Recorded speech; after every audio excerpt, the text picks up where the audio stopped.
Shaquille O'Neal dapat daw pabalikin si Lonnie Walker, mas magaling pa daw ito kumpara kay Gabe Vincent at Max Christie.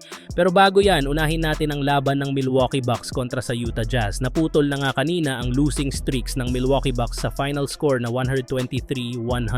Pinangunahan nga ni Damian Lillard ang Milwaukee na nakagawa ng 34 points, 4 rebounds, 7 assists at 4 steals. Mayroon din siyang 54% shooting na may 12 out of 22 field goals, 4 out of 11 mula sa 3-point area at 6 out of 7 sa free throws at wala siyang naitalang turnover sa loob ng 37 minutes na playing time. Si Giannis Antetokounmpo naman ay nagkaroon ng double-double performance sa kanyang 31 points at 16 rebounds at may 2 assists, 1 steal at isang block. Ang kanyang shooting naman ay nasa 52.4% na may 11 out of 21 sa field at 9 out of 12 sa free throws. Pero meron siyang 4 turnovers at muntik na ring mag-graduate sa dami ng fouls. Sa panalong ito ngang ito ay may 2-6 win-loss record na ang Milwaukee habang nasa 1-7 naman ang Utah Jazz. Sa naging laban naman ng Minnesota Timberwolves kontra Chicago Bulls ay nanalo ang Wolves sa score na 135-119. Nakalamang agad nga ang Bulls sa first half 65-56 ngunit nagawa ng Wolves na mai-comeback ang second half. Pinangunahan nga ni Anthony Edwards ang Wolves na may 33 points, 3 rebounds, 6 assists at 1 block, shooting 13 out of 23 sa field at 3 out of 5 sa 3-point area. Isa lang ang kanyang foul at 2 out of 2 naman sa free throw sa kabuuang 33 minutes na paglalaro. Nagpakitang gilas din si Rudy Gobert na may 21 points at 9 rebounds, 3 assists at 1 block. Meron siyang 81% shooting na may 9 out of 11 field goals, 3 out of 3 sa free throws ngunit may 4 personal fouls at 2 turnovers. Ang Wolves ay may 2 sunod ng panalo at ngayon ay may 5-3 record at pang-6 na standing sa Western Conference. Samantala, matapos nga ang naging simula ng Los Angeles Lakers sa pagbubukas ng season matapos makapagtala ng 3-0 record.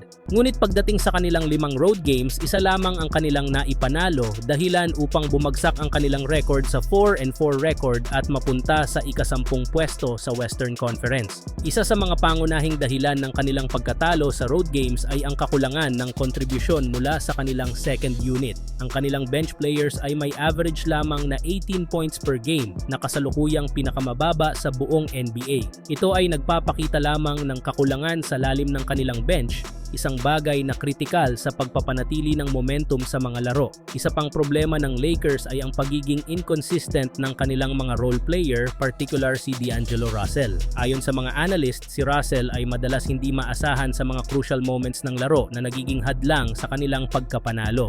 Ang mga mahahalagang minuto na dapat sana ay nagbibigay ng kalamangan ay tila nawawala dahil sa kanyang kawalan ng consistency. Dagdag pa rito ang dalawang manlalaro na sina Gabe Vincent at Max Christie ay binibigyan ng malaking oras sa court ngunit kulang naman sa production. Sa kabila ng oras na ibinibigay sa kanila, hindi nila nagagampanan ang mga inaasahan mula sa kanila na isang malaking problema para sa Lakers. Hindi rin napigilan ng dating Lakers player na si Shaquille O'Neal na ibahagi ang kanyang saloobin. Ayon kay Shaq, hindi nga niya maintindihan kung bakit hinayaan ng Lakers front office na pakawalan sina Dennis Schroeder at Lonnie Walker na sa tingin niya ay mas may maitutulong sa Lakers kumpara kina Gabe Vincent at Max Christie. Para sa kanya, mas maasahan ang dating mga player na ito lalo na sa crucial moments ng laro. Marami din ang nadismaya, particular ang mga Lakers fans sa pagkawala ni na Jay Huff at Scottie Pippen Jr. na kasalukuyang nagpapakita ng magandang performance sa Memphis Grizzlies. Ang mga fans at analysts ay umaasa pa rin na makakabangon ang Lakers mula sa kanilang kasalukuyang estado.